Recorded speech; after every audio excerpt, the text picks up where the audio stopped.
Olá, meus queridos, a paz do nosso Deus, seja muito bem-vindo.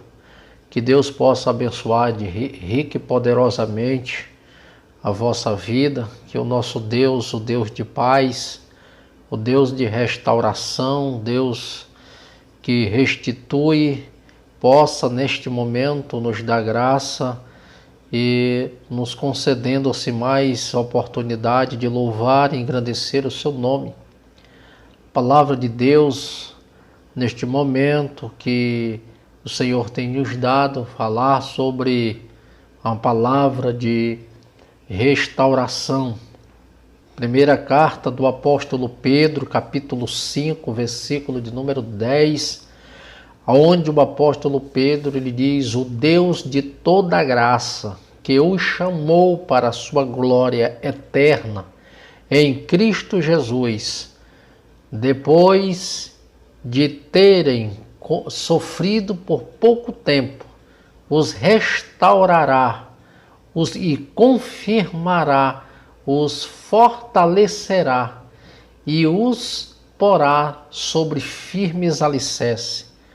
Observa que o apóstolo Pedro está trazendo instruções para a igreja do Senhor e mostrando a eficácia da graça de Deus, quando ele diz que o Deus de toda graça, que o chamou para a sua glória eterna, ele diz: em Cristo Jesus, depois de terem sofrido por pouco tempo, o restaurará e confirmará e fortalecerá. E observa que Pedro está inserido num contexto onde a igreja passava por grandes lutas nos seus dias, perseguições. A igreja sofria por heresias, ataques de todos os lados.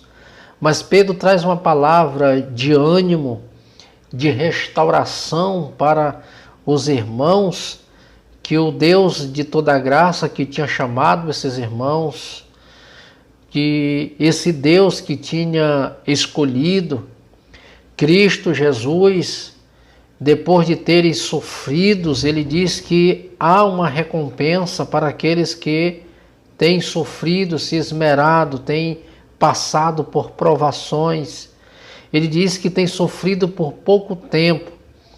Ele mostra que haveria da parte de Deus uma restauração e Deus confirmará. Deus ele fortalecerá, ele porá sobre firmes alicerces. Pedro está nos mostrando que nessa caminhada há as lutas, há as diversidades, as perseguições, as injúrias, as crises. Pedro, mas ele está mostrando que o Deus de toda graça que nos chamou, esse Deus ele vai confirmar cada dia que estará conosco em meio ao sofrimento. E esse sofrimento ele não se perdurará por toda a vida. O sofrimento em relação ao descanso eterno que nos aguarda, Pedro ele fala aqui que é um período de tempo, por pouco tempo. Porque o pouco tempo que passarmos em lutas em relação à nossa eternidade com Cristo, não dá para se comparar. É como um breve tempo, é como um pouco tempo. Paulo escrevendo aos Romanos, no capítulo 8, se nós observarmos o versículo 18 desse mesmo capítulo, Paulo ele também faz menção que desse pouco tempo de luta, Paulo diz: eu tenho por certo que as aflições do tempo presente não ofuscará a glória que há de ser revelada em nós. Então as lutas que enfrentamos, as adversidades, eles sempre vão mostrar como uma prévia, como um pouco tempo, em relação ao que nos aguarda, em relação à eternidade de gozo com Deus. E Pedro está trazendo essa palavra de restauração. Mas você pode perguntar o que é restauração segundo a palavra. Restaurar, o que é isso? É consertar. Deus é o grande restaurador. Quando você está cansado, triste, abatido, arrependido, pode confiar que Deus vai restaurar a sua vida. O sofrimento não é para sempre. Quem ama Jesus será restaurado. Deus ama o que lhe dá alegria, a esperança. Deus nunca lhe abandona. Nos momentos mais difíceis, você pode clamar a Deus. Ele vai trazer a restauração que você precisa. Então a gente observa que essa palavra restaurar é consertar. É algo que está deteriorado, que está pelo um processo de degradação. Deus, ele conserta, ele recupera, ele traz ao estado original, em perfeitas condições, para que possa novamente ter uma credibilidade com Deus e ser usado, ser instrumento nas suas mãos. Nós sempre vamos ver no decorrer das Escrituras, os profetas, eles falaram acerca dessa restauração. Por exemplo, nós vamos observar Jeremias no capítulo 31 e no versículo 25, Jeremias diz: restaurarei o exausto e saciarei o enfraquecido. Observa que o Senhor está trazendo através do profeta Jeremias uma palavra de restauração. Ele vai restaurar o exausto, o cansado, o que está fadigado, o que já não tem vigor. Quando a pessoa está exausta, ele está no limite, ele já está sem força, ele já está cansado, está exausto, está sem condições nenhuma de se reerguer. E o Senhor disse que restaurarei o exausto e saciarei o enfraquecido. O Senhor, ele restaura o exausto e ele vai saciar e o enfraquecido. Quem não tem força, ele vai ser saciado, ele vai ter de volta, ele vai estar satisfeito com o que Deus fez na sua vida, vai estar contente, ele vai estar saciado, ele vai estar realmente desfrutando de bonâncias que Deus dará a ele e possibilitará a ele de desfrutar deste momento de gozo. E é importante que o salmista, no Salmo 80 e no verso 3, o salmista ele diz: restaura-nos, ó Deus, faze resplandecer sobre nós o teu rosto, para que sejamos salvos. O primeiro clamor do salmista é: restaura-nos, ó Deus. É como se o salmista estivesse dizendo: Senhor, que o Senhor nos dê a oportunidade de estarmos em plenas condições, nas nossas faculdades mentais, na nossa condição de te louvar. Traz-nos de volta, Senhor, o estado original de quando nós te louvávamos, de quando nós te adorávamos, quando nós tínhamos disponibilidade de te louvar, quando nós tínhamos disponibilidade de te servir. Então, restaura-nos, ó Deus. e faz resplandecer sobre nós o teu rosto, para que sejamos salvos. Primeiro nós vimos um clamor, de um pedido de restauração para que eles pudessem, para que o Senhor pudesse resplandecer sobre eles, para que eles pudessem ser salvos, para que eles pudessem gozar realmente desse privilégio da salvação, desfrutar desse dom de Deus que é a salvação. Ele diz, não é como se o salmista estivesse dizendo, Senhor, restaura-nos para que nós possamos ver o Senhor resplandecer diante de nós, para que nós possamos contemplar a tua salvação, para que nós possamos viver isto, para que nós possamos vivenciar. A grande questão é que as pessoas não têm se colocado nessa condição de estar diante de Deus, de fazer essa oração, esse clamor a Deus, esse pedido de dizer, Senhor, me restaura, porque eu quero ver o Senhor resplandecer diante de mim. As pessoas não fazem porque têm medo do que possam ver, têm medo de dar um passo à frente e provar do que Deus tem para oferecer. As pessoas não estão dispostas a dizer, Senhor, eu quero mudar, muda, Senhor, a minha condição para que eu te veja. Senhor, muda a minha condição para que eu possa enxergar o teu reino de uma forma diferente. Eu não possa simplesmente ver o meu próprio reino, mas que eu possa ver o teu reino. Olha a oração sacerdotal. A gente observa que venha a nós o teu reino. As pessoas têm medo de orar, Senhor, venha a nós o teu reino.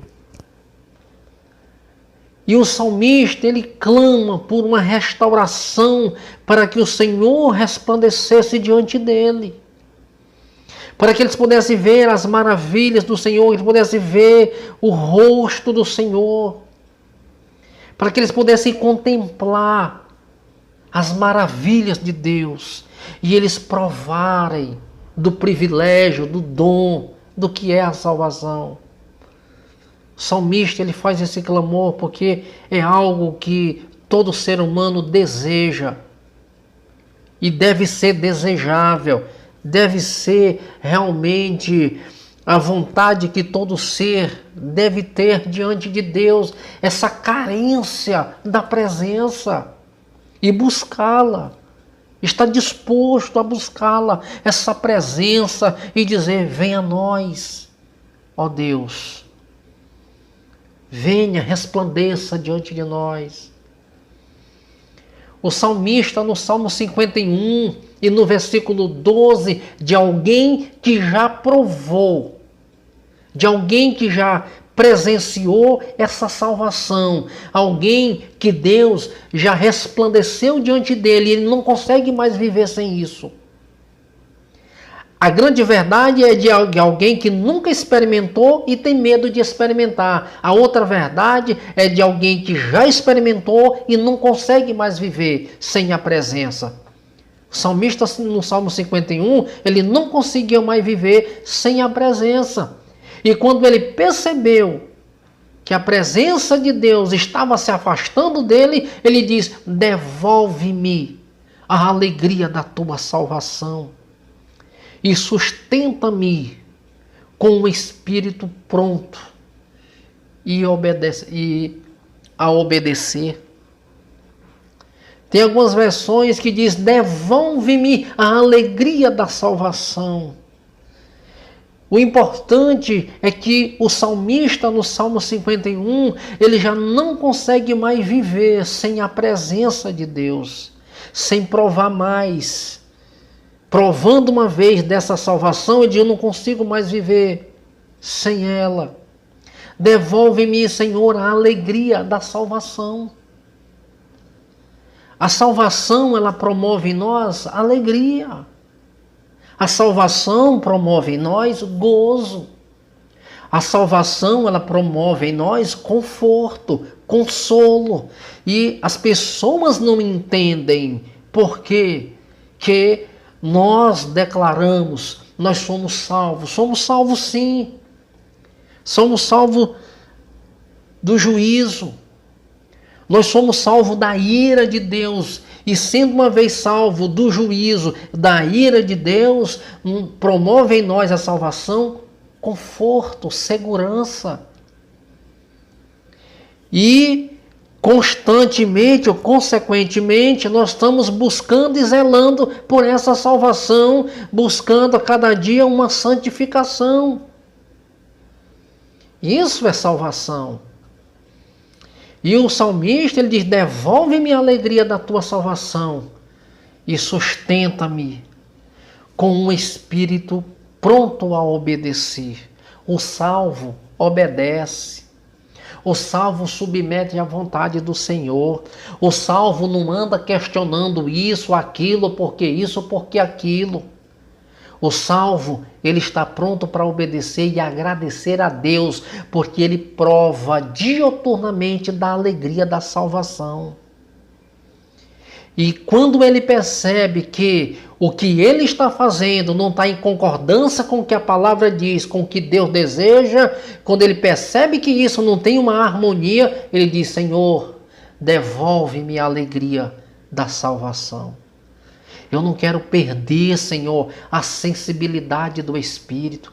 Eu não quero perder a presença do Espírito. Eu não quero perder a intimidade com o Espírito. Senhor, eu não quero perder essa alegria. Eu não quero que ela se vá, mas que ela continue em mim.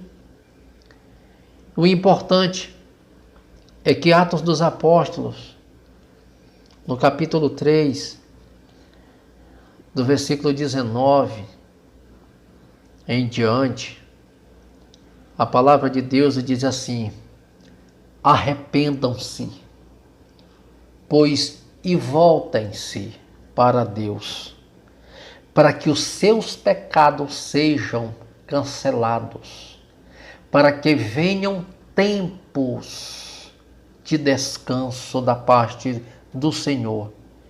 Ele mande o Cristo ao qual lhes foi designado.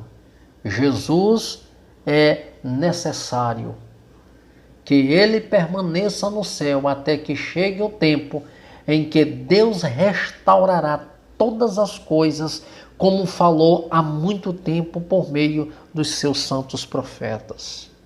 Observe que para ser restaurado, para sentir a alegria da salvação, o primeiro passo que o homem deve fazer, que a mulher deve fazer, é arrepender-se. A segunda coisa que ele deve fazer é voltar-se para Deus. Arrependimento. Não há convenção sem arrependimento. Não há mudança sem arrependimento. Não vai haver santidade sem arrependimento. Não vai haver batismo com o Espírito Santo sem arrependimento. Não vai haver conserto na nossa vida sem arrependimento.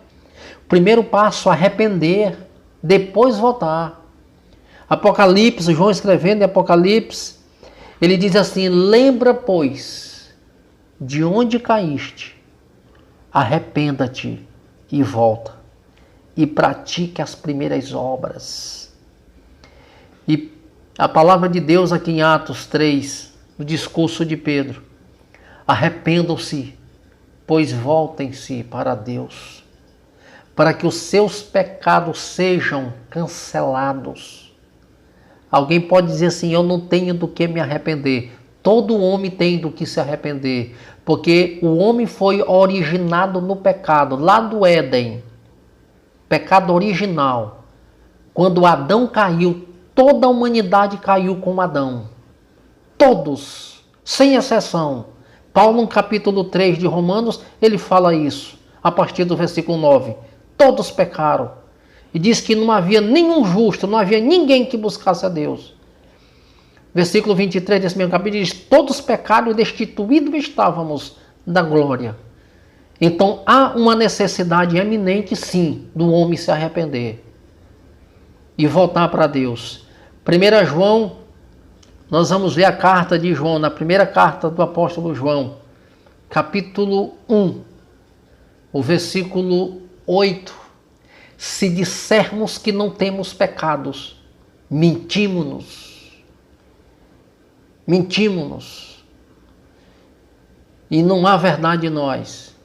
Mas no versículo 9 ele diz assim: se confessarmos os nossos pecados, Ele é fiel e justo para nos perdoar. Então todo homem precisa, diante de Jesus Cristo, confessar os seus pecados. Diante de Jesus Cristo, confessar os seus pecados. É isso que a Bíblia nos diz. Se confessarmos os nossos pecados, Ele é fiel e justo para nos perdoar e nos purificar de toda iniquidade.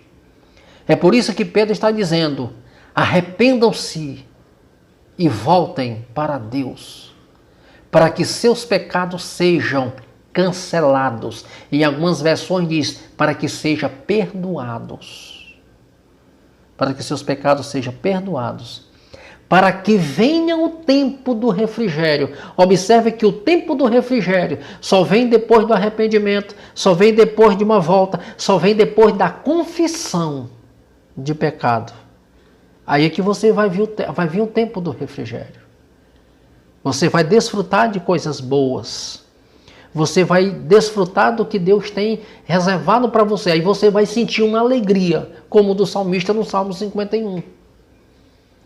Você vai sentir a alegria da salvação. Você vai enfrentar tempos difíceis, mas você não vai ir de cabeça baixa. Você vai andar de cabeça erguida. Você não vai ter do que se envergonhar. Você não vai ter do que estar reclamando, porque você vai enfrentar de cabeça erguida. Para que venha o tempo de refrigério na sua vida.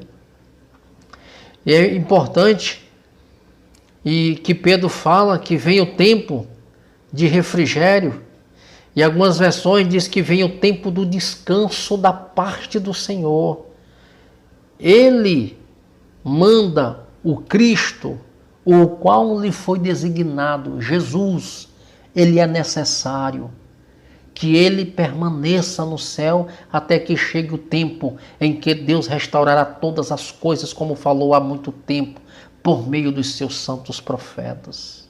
Haverá um tempo que todas as coisas, em que Deus restaurará todas as coisas.